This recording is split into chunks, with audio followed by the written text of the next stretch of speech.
Hello and welcome into another episode of Locked On Wolves. This is the post-game podcast. The Timberwolves lost to the Denver Nuggets on Saturday.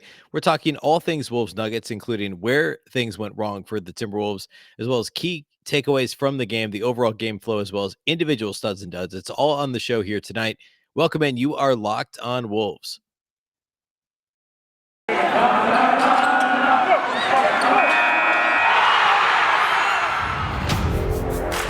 You are Locked On Timberwolves, your daily Minnesota Timberwolves podcast. Part of the Locked On Podcast Network. Your team every day.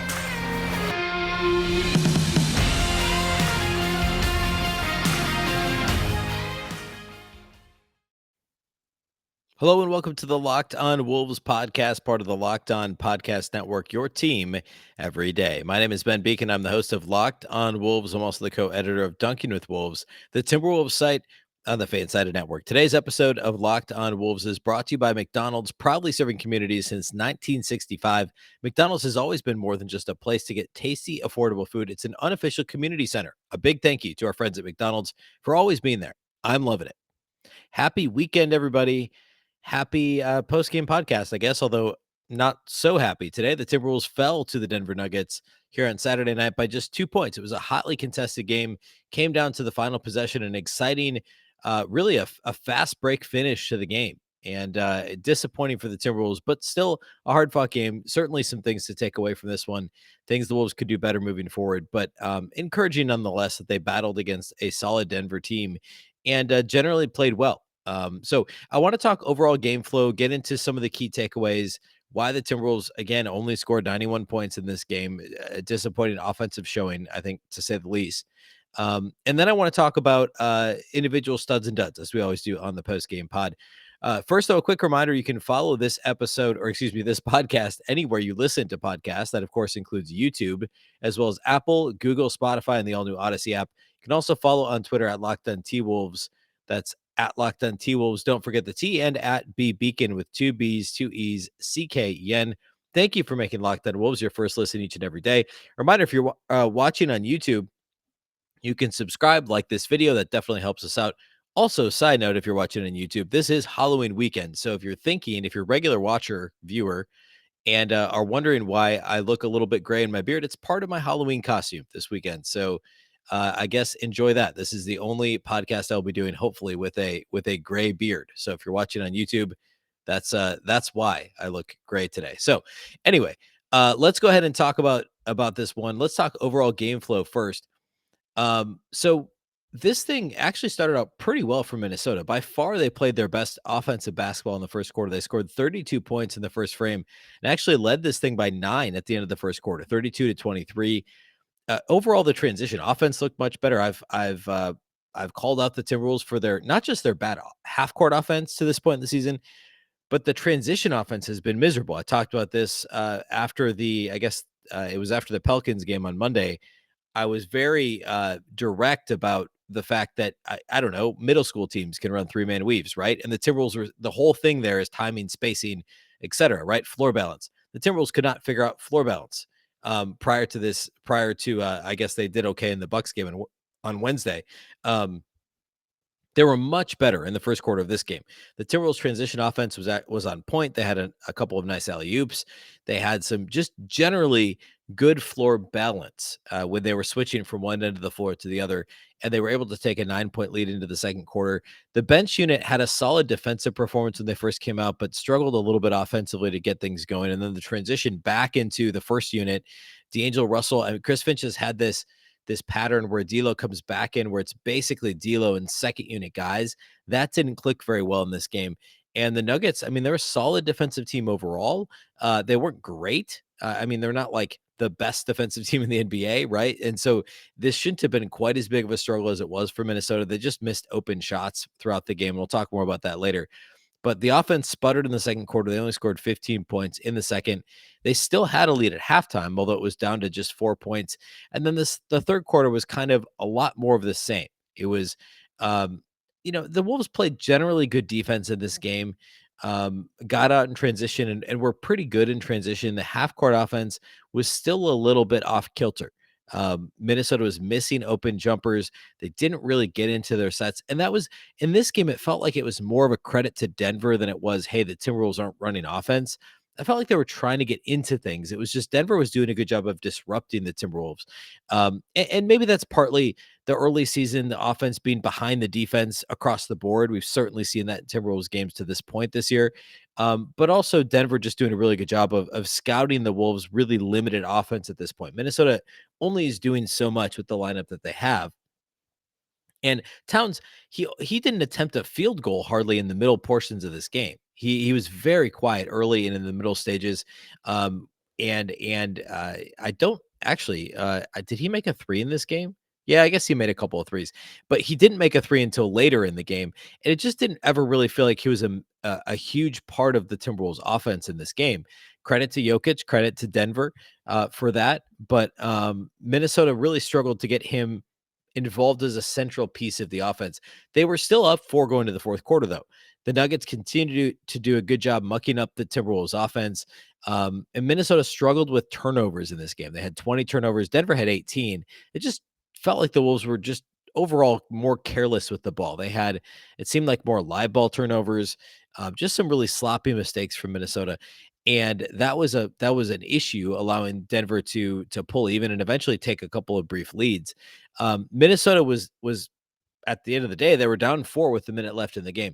They got a stop on Denver, came back down on the other end, and Anthony Edwards made a tough layup with 31 seconds left. So the Wolves are down 2 with 31 seconds left in the game. And Towns is guarding Jokic on the left elbow, actually gets a strip.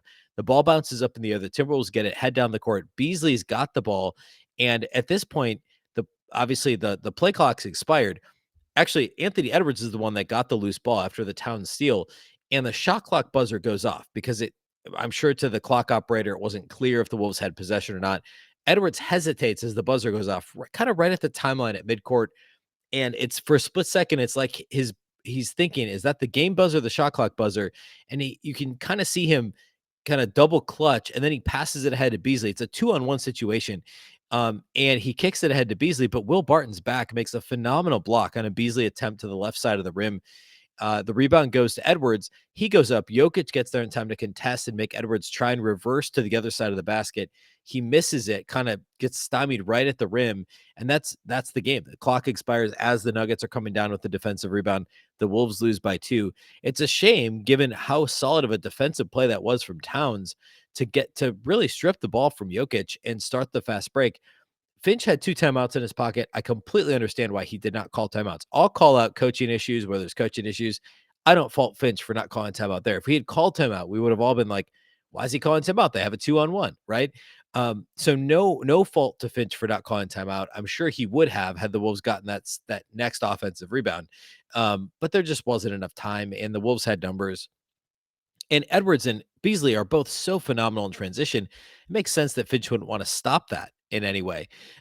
So ultimately, the Wolves get stopped in the open floor at the end of the game. And that's just a credit to Will Barton. Honestly, a fantastic individual effort. And Jokic did a good job, too, getting back. It's hard to get upset with how the Wolves handled the end of this game. It was kind of the intermediate stages of the game, the struggles on offense that were a bigger issue. So I want to talk a little bit more about key takeaways in this game before we get to individual studs and duds. Before we do that, though, let's talk about the title sponsors from today's show. And that, of course, is McDonald's. This episode of Locked On Wolves is brought to you by McDonald's. Proudly serving communities since 1965, McDonald's has always been more than just a place to get tasty, affordable food. It's a place where friends and family can come to reconnect, a place where classmates can meet up for a study group, knowing they'll have dependable Wi-Fi and endless supplies of French fries and McFlurries. Win or lose, it's a place where teammates, competitors, the home team, or the away team can come to recharge. It's the place you always look forward to stopping at on a long road trip to rest your legs and refuel. Road trips are exactly when my family likes to go to McDonald's. Almost every road trip, we'll head to McDonald's. If we're on the road in the morning, it's sausage, egg, McMuffins all the way. Late at night, it's McDoubles. McDonald's is just absolutely fantastic. And we go there. I mean, probably still not enough. It's fantastic and it's delicious. You can head to your local McDonald's to refuel and reconnect. Did somebody say Locked On Wolves watch party? Ba-da-ba-ba-ba. I'm loving it. And I swear I'm getting better and better and better at that jingle the more that I do it, for sure. So anyway, head to your local McDonald's whenever you get the opportunity. All right, next, let's talk about the key takeaways from this game. We're going to hit all that here in just a second.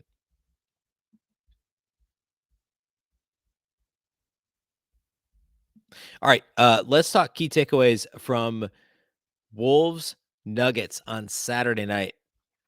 The first thing is that the Timberwolves offense, I get that they only scored 91 points, which is obviously not great. They lost the game, not scoring overall. I mean, what, three of the Wolves' first 5 games this season, they failed to score 100 points, which is obviously disappointing, a little bit disheartening, but also shocking. If you had said that preseason that the Wolves would fail to score 100 points in 3 of their first 5 games, I'd say you were crazy.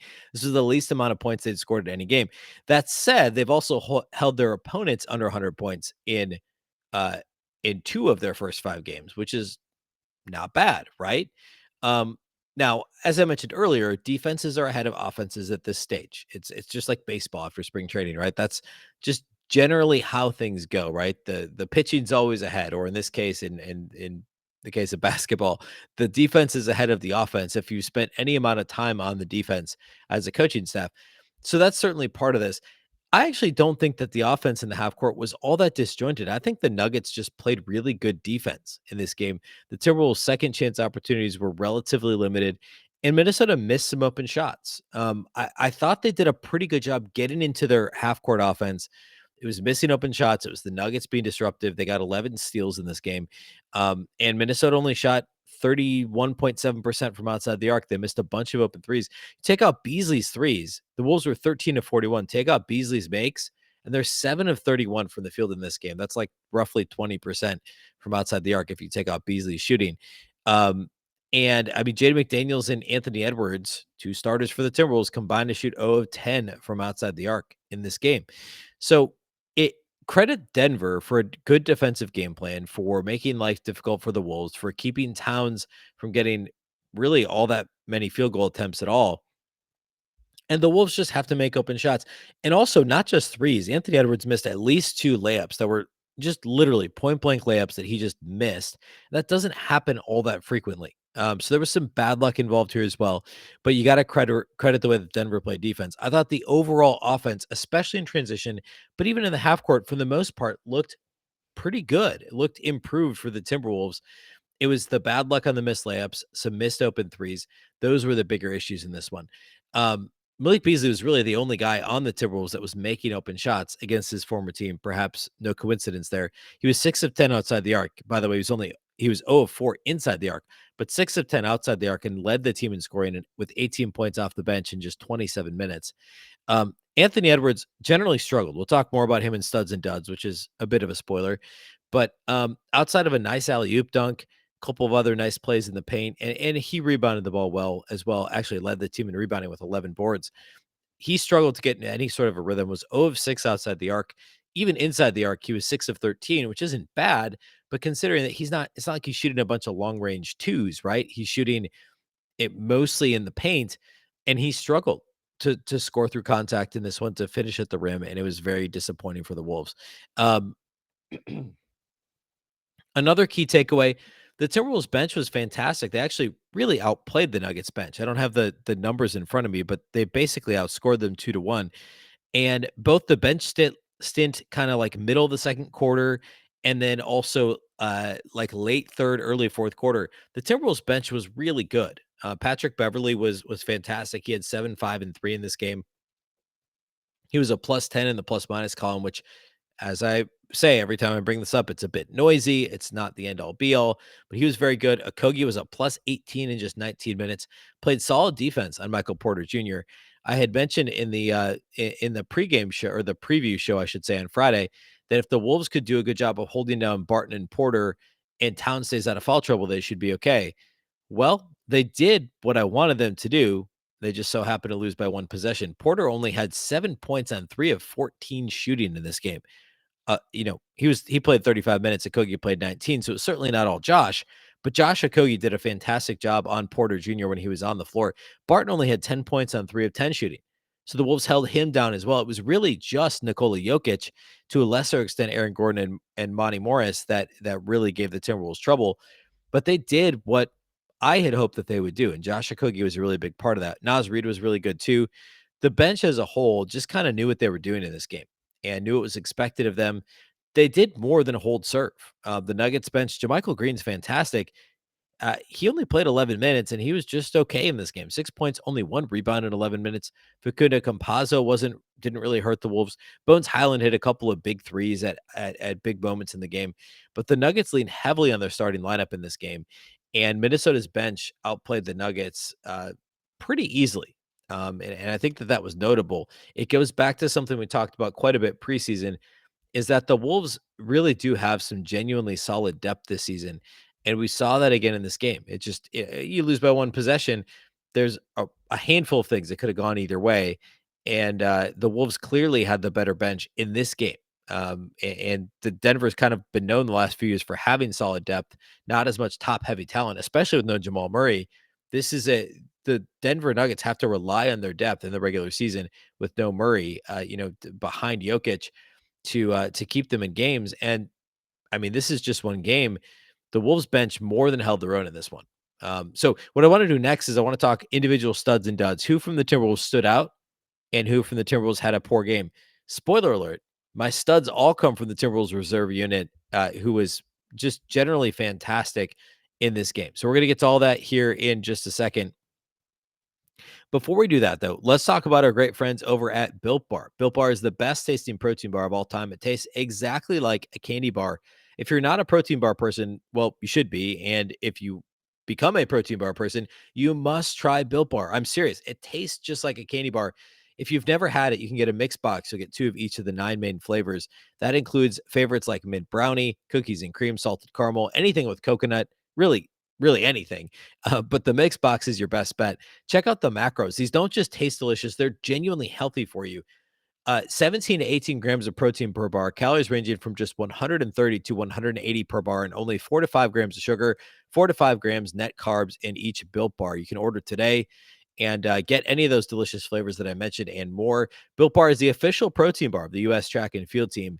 You can go to builtbar.com, use the promo code LOCKED15. You'll get 15% off your order. That's promo code LOCKED15 for 15% off at builtbar.com.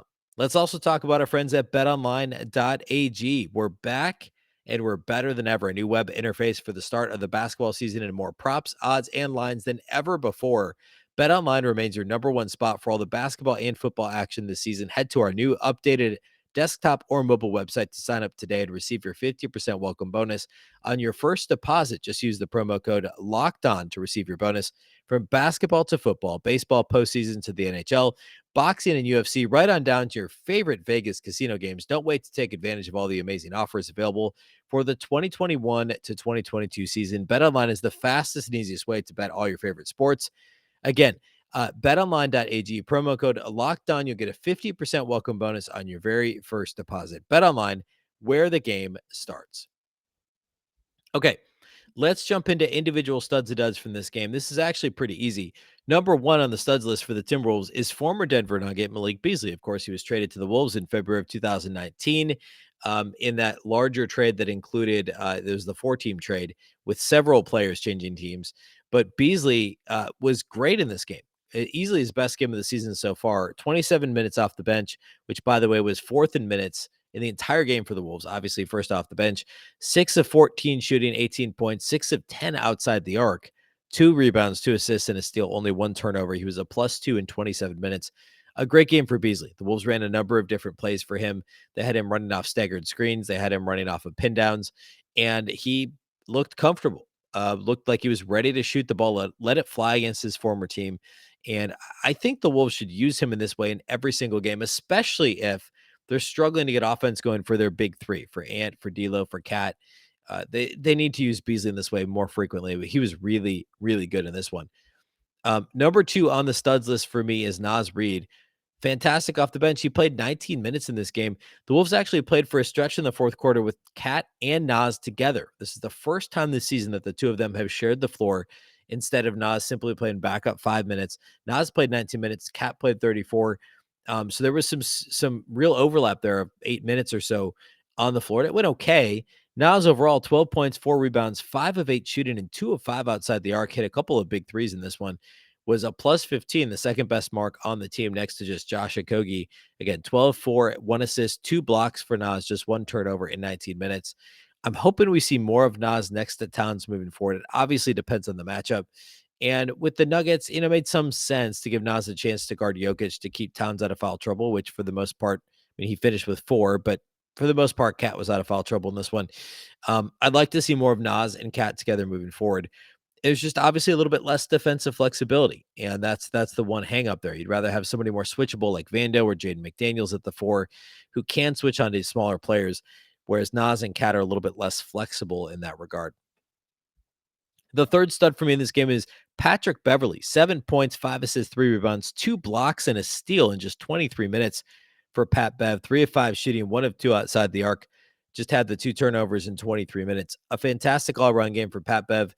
And I just looks really comfortable running the second unit. He makes open threes. I can't remember the last time the Timberwolves had a solid veteran wing player or guard who could you felt confident if the ball swung to him in the corner, closing seconds of the shot clock, wide open three, he's going to make it.